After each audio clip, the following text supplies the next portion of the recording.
Good morning, everyone. Welcome to Better Than Food Book Reviews. I'm your host, Clifford Lee Sargent. Great to see you as always. Hope you're doing well. Get that coffee. Delicious. Feel lucky to be able to wear a jacket. I haven't worn one in forever. It got down to 39 the other day here in Florida, which is insane for this area, you know? I'll take it for now. It's been nice.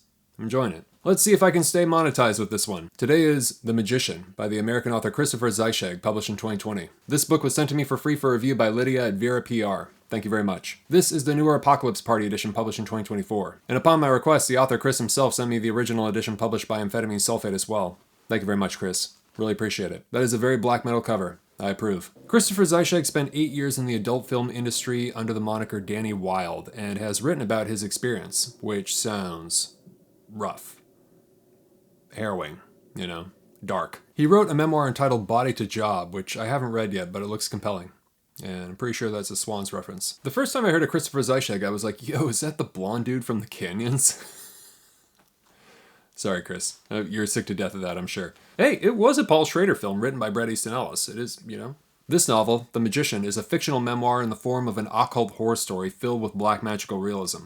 The main character is a semi-fictional version of Chris himself. So I'll give you a synopsis. In the novel, Chris has retired from the adult film industry and is in love with a girl named Andrea, who is a deeply troubled suicidal addict. While attending meetings for addict lovers, like AA, but in this case AL, he runs into a woman named Jayla, whom he previously worked with, if you get my drift. One night at one of the meetings, he sees her do something very strange, which results in either the injury or death of an irritating racist guy at one of the meetings. Chris confronts her about it, and Jayla retaliates first by assaulting him and then by placing a curse on him, we discover. Chris then embarks on a quest filled with abysmal suffering to rid himself of the demons inside him. This sigil on the back of the Apocalypse Party edition is actually the sigil of one of those demons, Elim, whose epithet is the Lord of Attrition. At least that's what a Google search revealed. Given the events of the book, it's appropriate. The novel is so LA in that it reads like an expression of deep emotional devastation buried beneath sedimentary layers of chemically induced detachment, a survival mechanism. The book has a similar tone to Bret Easton Ellis' Less Than Zero. It's all about the secret darkness inside the City of Angels, right? LA is a very dark place, and Chris has probably seen a lot of it. There's a good deal of white space in the book's format, with a blank line between the paragraphs or lines of dialogue, almost like a screenplay. Zeischegg has a film background, so it makes sense. It gives a feeling of emptiness or isolation. Helps with readability as well.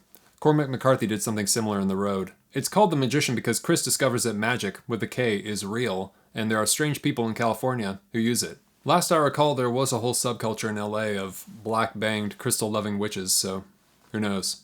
Maybe it's true. LA has a history with the occult. Kenneth Anger, Jack Parsons. Interesting characters from around there. In part, it's the story of a man struggling to find faith in Christianity, in God, yet discovering that the only thing that makes any kind of significant difference in reality is black magic. In the story, demons exist, and you can use them, but of course they can also destroy you, and the ones you love. Because of a demonic presence, Chris develops and has to live with a progressively corrosive wound on his abdomen that bleeds and smells like burning flesh. It seemed like a kind of reverse stigmata, a reminder that the demon is present, God is not. I'm talking about the book here, of course. He's forced to keep his disintegration a secret. This is like his addiction in the book, so perhaps the demonic possession is a metaphor for his addiction. Although a demon actually rids him of his addiction, so maybe not. There's all these reversals in the text, you know? People would normally credit God or Jesus with helping them to get rid of their addiction, but in the case of the magician, it's a demon. That's compelling, because, you know, if the demon can do good and bad things, well, that's kind of like God or Jesus or how we think about him, you know, because that's how God or Jesus would behave as well, right? I mean, if you're good, you're rewarded. If you're bad, you're punished. And if a demon is doing the same and virtually has the same power dynamic, I guess what's the difference? Everlasting damnation, I assume, with the heaven and hell thing, maybe? I don't know. It's an interesting question. Like, what happens if God or Jesus won't answer your prayers, but a demon does?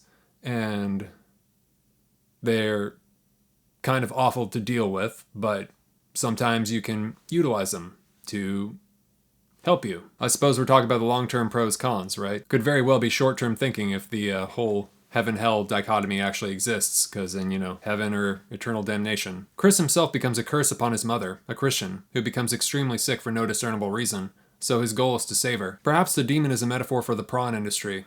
It's a secret he can't talk about, it's sapping his energy and complicating his relationships, and it's killing him and his mother. The prawn industry is awful. I say this from a place of moral neutrality regarding the medium itself. Much more horrifying than the demonic possession is Zeischegg's description of what male actors go through working in the prawn industry, injecting drugs in their... to perform. It's awful. I haven't tried that one. Faustian Hardon. Faustian Hardon's a pretty good black metal band name. It's the story of Job in the form of an ex-prawn actor possessed by demons. There's a reference to the story of Job in the novel. Again, these reversals, right? Chris is being tortured by a demon like Job was tortured by God. There's an element of self-destruction within the novel. Chris, the author, is literally torturing Chris, the character. What you have is an author willing his own self-destruction in the form of a fictional character, who, even once, in a very meta scene in the story, quite literally gets off on his own exploitation. This adds a compelling psychological element to the barrage of torment that the protagonist endures. What does an author discover by destroying himself inside and out on the page? It's an interesting exercise. I feel like you have to be pretty self-aware to begin with in order to actually convincingly pull that off. You have to hand it to him. Chris does have courage when it comes to portraying his alter ego in an unflattering light. Zeischegg seemingly disregards any fear of humiliation in his depictions of personal failure. To tear oneself down to this degree rivals stuff like Welbeck and Osamu Dazai. I can see why others have compared it to Michael Giraud's A Consumer. There's a tremendous amount of shame, and after he's tortured in the book yet finds himself mistakenly alive, he writes the following: "But I hadn't seen a future in which I'd wake up and face myself, a spiritual person. The reality made me ill. If I existed as a result of intelligent design, I understood the choice to let me go. I'd done nothing worthwhile over the course of my life. If I were a god, I'd kill me too."